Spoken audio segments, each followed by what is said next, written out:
Legendary Pokémon. They're basically the ultimate Pokémon. Whether they are prevalent throughout the game or have no significance to the plot, the encounter with them is always intense. Not to mention that once you get them, you can pretty much destroy anything in your path. But as with any Pokemon, you're gonna like some more than others. That's why I'm here to count down my top 10 legendary Pokemon. Oh yeah, and this video is gonna contain opinions, because basically all top 10s do. If your opinion is different, then drown. Just kidding, hey, oh man, don't do that. So let's just start the list.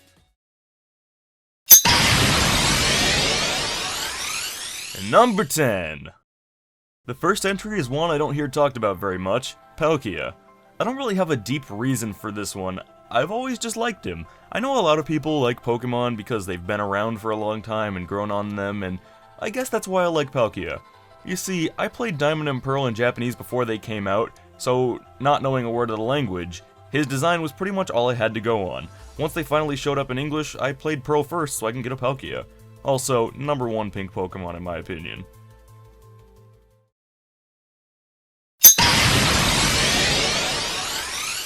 Number 9. Justice! I'm sorry, I can't help but say that when this thing shows up. Latios is just one of the most solid designs out there. Much like Pikachu and Raichu, Latios is a great mixture of cool and cute. It's also Dragon Psychic, which is a really cool type combination in my opinion. Not to mention that in the Hoenn remakes, they got to be the first ever Pokemon that you could soar on, which is pretty much the only thing I loved about ORAS. I think my least favorite thing about it in Latios is how similar their Megas are. I get the concept since their colors combine to make purple, but they could have differentiated a little bit more. All in all, Latios is just cool.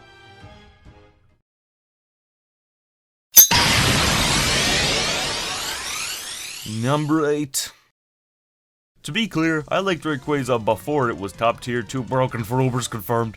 But this Mega design has to be one of the most sick ones out there. While he's pretty awesome looking normally, he does have a goofiness about him. He's got an entire post-game arc based around him that involves you flying into space.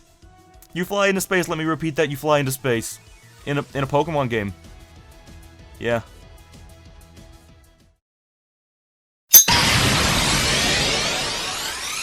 Number 7.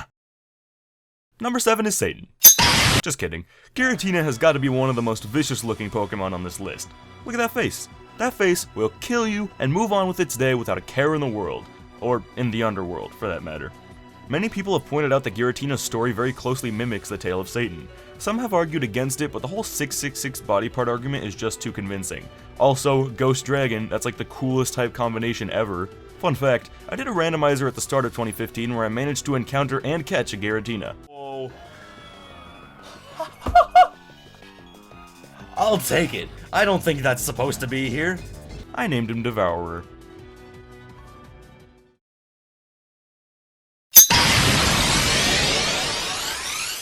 Number 6.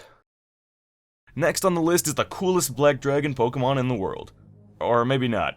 In all honesty, I really can't decide if I like Hydreigon or Zekrom more, but that's beside the point. Zekrom has Palkia syndrome for me. I played White version in Japanese long before the generation came out in the US, so I didn't know much about him. What I did know was that he could absolutely destroy anything in his way. Holy crap, this thing is powerful. Of course, Dragon is a pretty amazing type to have. I mean, like seriously, if you're a Dragon type, you're pretty much set for life, bro. And Electric, only having one weakness, follows that same concept. While its physical attack is higher, its special attack is still 100 and butt-clenching 20, putting it higher than Pokemon like Ampharos and Raikou. Freaking Raikou! That's like not even fair. Oh, and don't you forget that it's not a special attacker. Its physical attack is higher than Haxorus, Landorus, Mega Salamence, Mega Lucario, Mega Metagross. I am typing in caps lock right now because oh my god. Okay, now that I got that out of my system. It's a Black Dragon with electricity. Wow.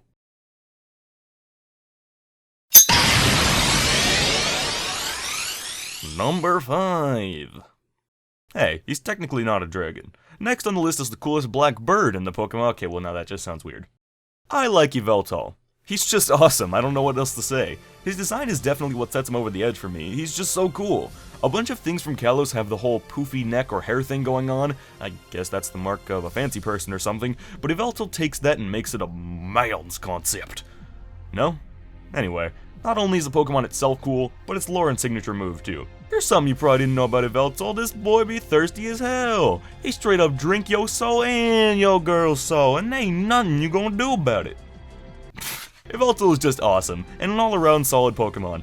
However, I really wish it didn't have a clear disadvantage against its counterpart, but fairies were new and I guess they wanted people to use them as much as possible. It may not be fair, but hey.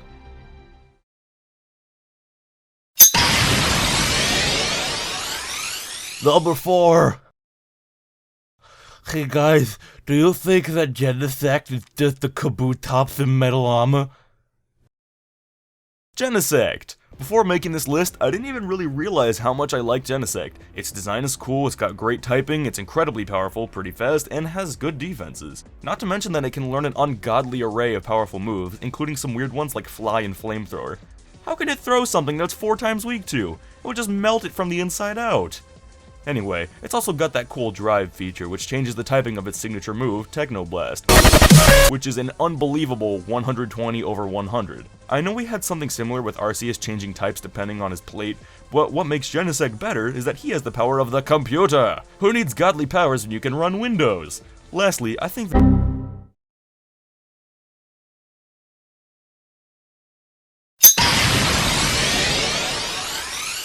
Number 3. Did somebody say badass? Kurama is absolutely, without a shred of doubt, my favorite dragon type and my favorite ice type. I can only say this word so many times, but he's just the epitome of badass. From its design, to his lore, to his capabilities, to his sheer destruction in battle, Kurama is freaking awesome. His name is speculated to be a combination of the Japanese words rei, which means cold, kure, which means rapid cooling, yuki, which means snow, and mu, which means nothing. In my opinion, this has to be one of the coolest name origins, pun entirely intended. Cold makes sense because he's an ice type, rapid cooling makes sense because he can freeze over an entire region in seconds, snow makes sense because, well, he leaves everything covered in snow. Yeah. And nothing makes sense because he is said to be an empty shell. Is that not the most freaking epic thing that's ever been explained to you? Not to mention that he can combine with 2 other legendary Pokemon, being Reshiram and Zekrom. Yes, 2 of my favorite legendaries can fuse, which raises Kurama's stat total even higher to an ungodly 700. It's difficult, but if I had to pick who wore it better, I'd pick Kurama White. I know Reshiram's not even on the list, and Zekrom was at number 6, but once they combine, I just prefer this one.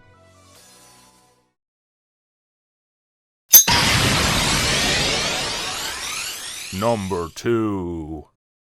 Alright, so I'm looking for something to say about Mewtwo, but I feel like it's just such an obvious pick that it's hard to elaborate. I mean, he's gonna be on most everybody's top 10 legendary list. So, to extend his part of the countdown, let's just take everything piece by piece. He's got an extremely solid design, making him cool and intimidating, but not a mess, which a lot of people accuse the newer legendaries of being. His lore is epic, being created by Team Rocket, only to realize his evil purpose and escape their grasp.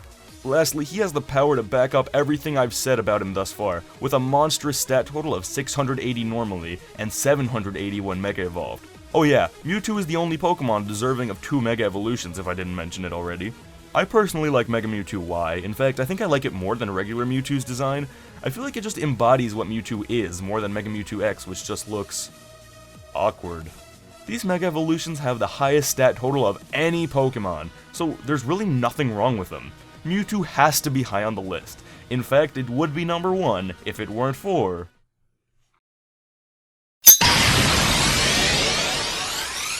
Number 1. Mother of God, I love Darkrai.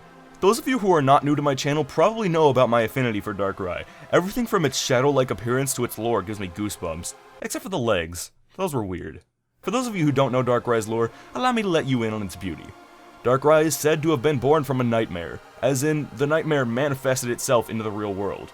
The Pokemon has great power, so great in fact that it cannot control itself. After witnessing its terrible doing, it banished itself to New Moon Island to make sure it couldn't harm anyone. The innkeeper in the Harbor Inn is presumably an illusion created by Darkrai to help you get to New Moon Island.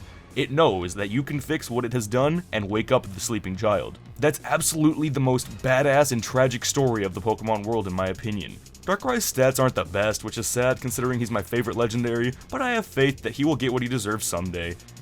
In fact, I have a show called Silverdex, and about half a year ago, I did an episode about Darkrai, so click the annotation on screen to go watch that video. It took a lot of strength to put Mewtwo at number 2, but overall, this misunderstood Reaper just takes the number 1 spot. Thanks for watching my first real top 10 video. I put a lot of thought, time, and heart into this video, so just you watching to the end makes me so happy. If you enjoyed, be sure to slash that like button down below and share this video with your friends. If you have anything to say to me, feel free to leave it in the comments, I'll be sure to read it, or tweet at me using @WadeSilverShow. If you want to see more top 10s, definitely let me know that too. In the meantime, you can watch any of my other Pokemon or Nintendo videos. While I play all sorts of games, Pokemon is my focus, so I upload it daily. Alright, I think that's enough. This has been the Silver Slasher Wade Silver, and I'll see you all in the next video. Peace out.